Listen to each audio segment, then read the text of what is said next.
অল্পের জন্য রেল দুর্ঘটনার হাত থেকে রক্ষা, অল্পের জন্য রক্ষা নিউ জলপাইগুড়ি চেন্নাই এক্সপ্রেসের। ওড়িশার সাবিরা হল্টের কাছে খুলে গেল ইঞ্জিনের ব্যাটারি। কথা বলবো, আমাদের সঙ্গে রয়েছেন আমাদের প্রতিনিধি সুনীত হালদার। সুনীত, কিভাবে ইঞ্জিনের ব্যাটারি খুলে গেল? নজরে এলো না? ঠিক কি ঘটেছিল সে সময়? ক্যান্সারে নেই আর ভয়, NCRI এ হবে এর জয়। আপনাদের ভরসা নেতাজি সুভাষচন্দ্র বোস ক্যান্সার হসপিটাল। দেখো, বড় বড় ঘটনা তার থেকে বাঁচল new Jalpaiguri Chennai central express.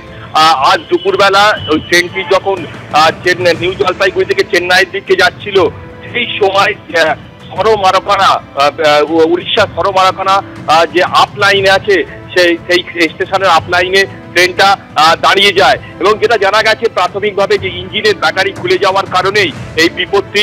প্রায় ঘন্টা দুয়েকের মতো ট্রেনটা কিন্তু ওই আপ লাইনে এখনো দাঁড়িয়ে রয়েছে। এরপরে যাত্রীরা কিন্তু সমস্যায় পড়েছে। যেটা রেল সূত্রে খবর যে এখনো বেশ কিছুটা সময় লাগবে, প্রায় ঘন্টাখানেকের ওপর ট্রেনটাকে যে লোকো ইঞ্জিন সেটাকে কিন্তু ব্যাটারি লাগানো এবং সেটাকে নতুন তাতে কিন্তু বেশ কিছুটা সময় লাগবে। এরপর কিন্তু ট্রেনটা আবার রওনা দেবে বলে জানা গেছে। ধন্যবাদ তোমায়।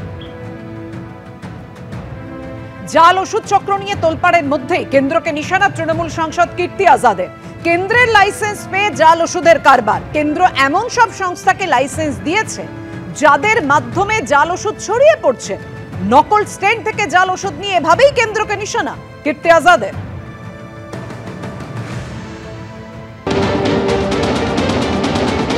दवाई केंद्र सरकार लोन लाइसेंस देता है, यानी कोई बड़ा कंपनी है वो किस तरीके से रिसर्च एंड डेवलपमेंट करेगा।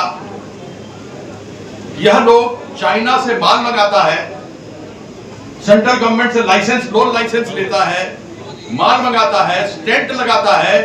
और सब डॉक्टर लोग और मेडिकल लोग जानते होंगे कि जब कभी खून भी देता है, ग्लूकोज भी देता है तो थ्रोम्बोसिस होता है। यह नकली स्टेंट सेंट्रल गवर्नमेंट अपनी तरफ से लोगों को लाइसेंस दे रहा है और हजारों का हजार लोग मर रहा है। बिहार के प्रिंसिपल सेक्रेटरी हेल्थ ने कहा है, जब फार्मास्यूटिकल के वहां से लोग यहाँ पर आए थे तो उनसे कहा था कि नकली दवाइयां बनने से रोको, डुप्लीकेट दवाई रोको। लेकिन सेंट्रल गवर्नमेंट ने ऐसे ऐसे लोग को लाइसेंस दे दिया है कि जिसके अंदर नकली दवाई, स्पूरियस दवाई लोगों के बीच में जा रहा है। এর আগেও এক্সপায়ারি ডেটের ওষুধ বিক্রি করার বা সেই ওষুধ বিভিন্ন হসপিটালে সাপ্লাই করার অভিযোগ ছিল, সংবাদ মাধ্যমে বহুল প্রকাশিত। এখন যে রাজ্যে পিএইচডি জাল হচ্ছে, যে রাজ্যের হেলথ ভিসি উপস্থিতিতে একজন ইনভিজিলেটর স্মার্টফোন থেকে পিজি এন্ট্রান্সের পরীক্ষায় ছাত্রদের উত্তর দেখিয়ে দিচ্ছেন, যেখানে চাকরি খোলা বাজারে আলু পটলের মতো বিক্রি হচ্ছে, যেখানে হসপিটালে রহস্যজনকভাবে পরিকল্পিতভাবে ডাক্তারকে প্রাতিষ্ঠানিক খুন করা হচ্ছে, তো সেখানে সবই যখন জাল আর ওষুধ জাল থাকবে না। এই রাজ্যে স্বাস্থ্য পরিকাঠামো ভেঙে পড়েছে, যেটা আছে সেটা হচ্ছে নীল সাদা রঙের গেট।